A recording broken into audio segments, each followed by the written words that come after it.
পিতৃত্বকালীন ছুটি আমাদের বাংলাদেশে পিতৃত্বকালীন ছুটি নিয়ে কোনো ধরনের আইন নেই এবং কোনো ধরনের নীতিমালা নেই। আমি যখন মা হয়েছি তখন আমাকে সি সেকশনের মতো যেতে হয়েছে দ্বিতীয়বারের মতো, এবং তখন আমার বাচ্চার নিউনেটাল জন্ডিস, অর্থাৎ আমার এবং আমার বাচ্চা দুজনেরই আটমোস্ট কেয়ার অ্যাটেনশন এগুলোর প্রয়োজন ছিল। এখন বর্তমানে আমাদের দেশে সি সেকশনের মাধ্যমে হোক আর ডেলিভারির মাধ্যমে নর্মাল ডেলিভারি হোক, মায়ের কেয়ারের জন্য কিন্তু মানুষ পাওয়া যায় না। উপরন্ত আগে যদি কোনো বাচ্চা থাকে এবং সাথে নিউবর্ন যে বাচ্চাটা তার যে টেক কেয়ারটা সেটার রেসপন্সিবিলিটি সম্পূর্ণ মায়ের উপর দিয়ে দেওয়া হয়। এই যেটা একজন নিজেই পোস্ট অপারেটেড পেশেন্ট সার্জারির মাধ্যমে যাওয়ার পরে তার পক্ষে আরও একটা ছোটো বাচ্চার প্রপার ডেলিভারি কেয়ার করা এটা একেবারেই অসম্ভব হয়ে পড়ে।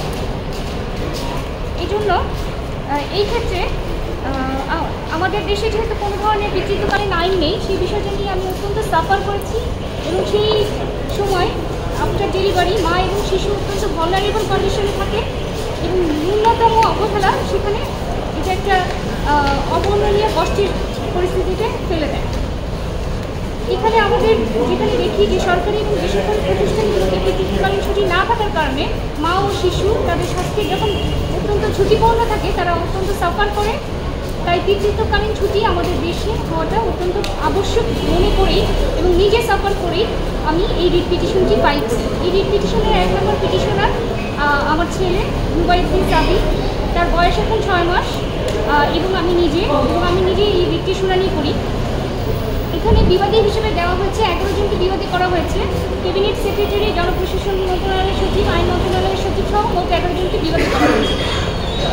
রিট পিটিশনে আমরা প্রেয়ারটা আনি যে এই যে পিতৃত্বকালীন ছুটি না থাকা, ছুটির কোনো ধরনের আইন নীতিমালা না থাকা কেন অবৈধ ঘোষণা করা হবে না এবং কেন গভর্নমেন্টকে ডিরেকশন দেবে না, কোর্ট নির্দেশনা প্রদান করবে না যে এই পিতৃত্বকালীন সকল সরকারি এবং বেসরকারি প্রতিষ্ঠানে কর্মরত সবার জন্য এই পিতৃত্বকালীন ছুটির জন্য কোনো নীতিমালা কেন করবে না।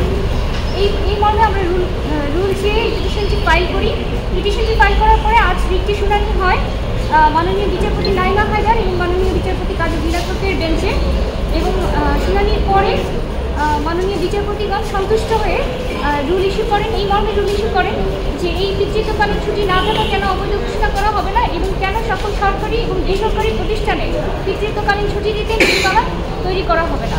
এবং এখানে আমরা কোর্টে ILOর রিপোর্টও উপস্থাপন করি, যেখানে বিশ্বের 78টির বেশি দেশে ইতিমধ্যে পিতৃত্বকালীন ছুটি আছে।